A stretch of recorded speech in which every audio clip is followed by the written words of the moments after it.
and welcome to D&D Talk, where we watch our own show and we talk about our show. Yeah, and I'm David, so this is the very first thing.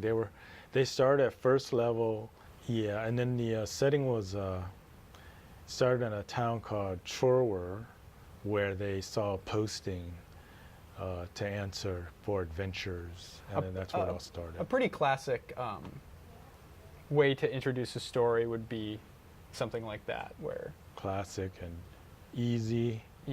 Just start everybody there at a posting that says Wanted Adventures, and then everybody's there. Boom, you got everybody together, and they're on their way. But then you have some dicks that are like, I don't want to do that. I want to go to the bar or something. Right, someone like me that would, let's stay in town and harvest hay for the next 9 months.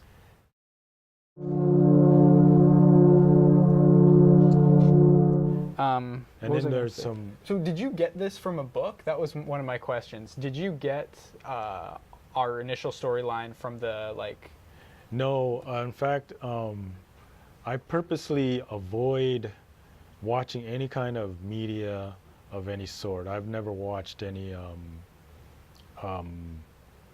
like animes or what was that show? What was that show called?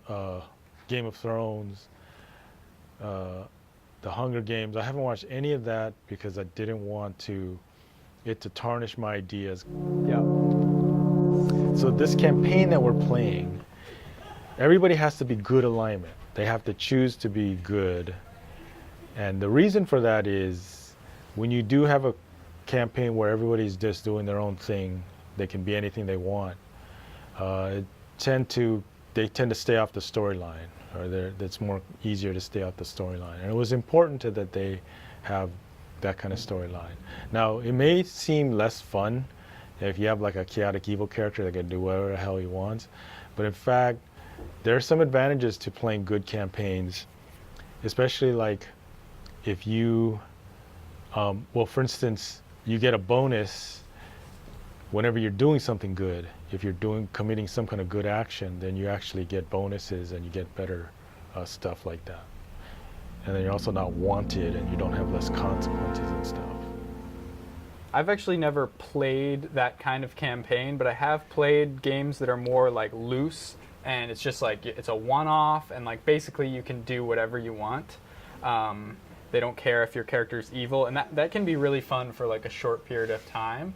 But if you are playing this longer story arc, I think I agree with you. Yeah, the story that we're going on with Namu and getting her to become a daimyo and a samurai, it wouldn't have worked if everybody was allowed to just do whatever they wanted. They had to stay with the storyline. Yep. Okay, so with that, let's see. I like this because back then I was like really into like the backgrounds and stuff, so this is probably I put the most effort into like the backgrounds. Yeah. I liked it a lot. Yeah.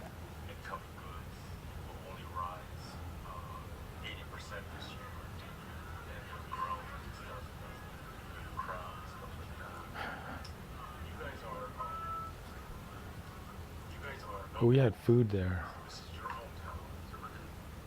Yeah, we had food.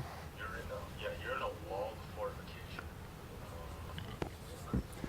Oh, can you pass me a LaCroix? Do you want one? Sure. Take one. Go for it. On camera.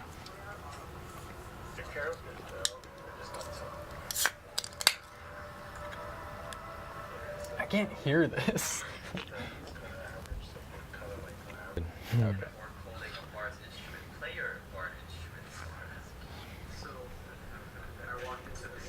This was fun. I'm glad that I brought this prop in for my bard, because I feel like that was like a fun aspect of it. Bards. Yeah, if you bring your own instrument, if you're playing a bard. Bards are tricky to play because you can role play and then you role play what a bard does, and it's the best, or you roll, I guess. But bards are usually trying to trick people. They're trying to persuade people. That's how they get their way in the game. Yeah. It's different than other classes where they gotta roll for everything. Yeah, so yeah, you could just And it depends. It depends on how the DM runs the game. Like, if your DM is giving you advantages for being a bard, and then the fighter, he's in social situations, the fighter doesn't always win, or but for me, when I'm playing my bard, like I feel like there's no benefits. Like, yeah. Because I'm an orc bard, which means my stats are really bad for bard. Yeah. Bards are really iffy. It really depends on the DM, because the bard is the one that says, I'm going to go right up to the king and try to persuade him. Right. Whereas the party just kind of like, or I'm going to sneak past this place where, I'm going to sneak past the whole dungeon by persuading people. And it depends if the DM is going to allow that. If the DM is like permissive, then you as a bard is going to have more fun. Yes. If it's not, if the DM just has this all adventure just set out for you, and he wants you guys to just stick to the adventure, then a bard's not going to be that fun.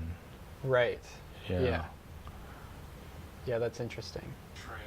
Playing a fighter is okay, because you still can roleplay as much as you want. You still can be an interesting role-playing character, and then also in the combat, you get to just throw yourself in there and just deal as much damage and lop off as many heads as you want. Right.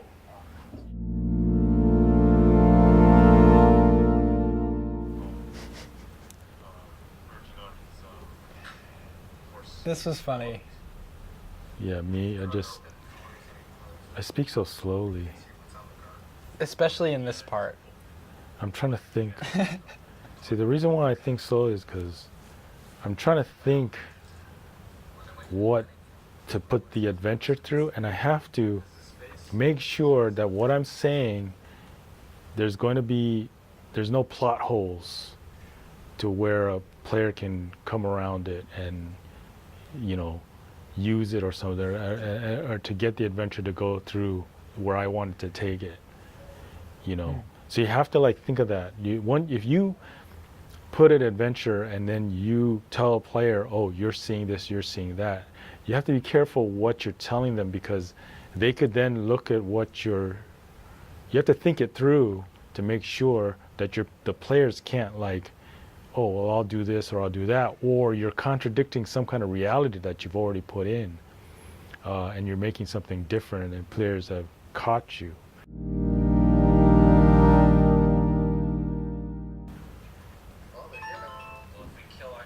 Was that my phone? You gotta remember the rules of television is to turn off your phones. That's my phone. Your phone is going off in the original video, and it's blasting us right now. So it's double videos that your phone is going on.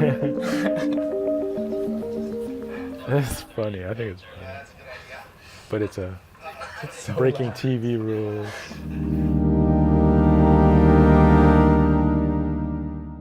Yeah, so there's a cloaker. Cloaker. Is that your art? No.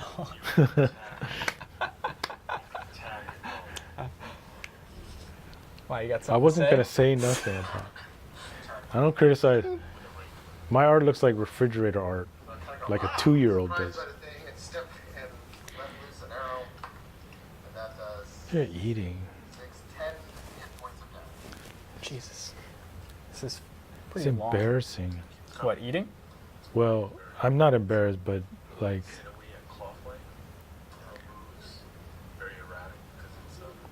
You're eating? Yeah, I'm eating. Yeah. I'm lucky I had my mouth closed. because I usually eat with my mouth wide open. I think there's a part where you do.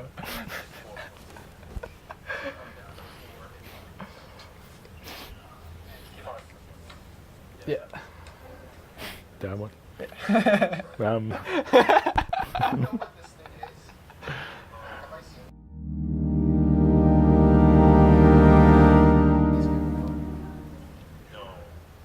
I don't know what caused Brandon not to come anymore.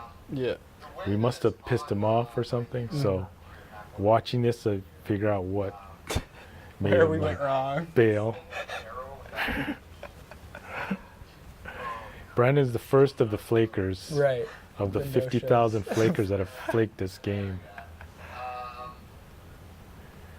Probably the coolest adventure I've ever put anybody through. And we have so many like flakers and it's just not working. Yeah.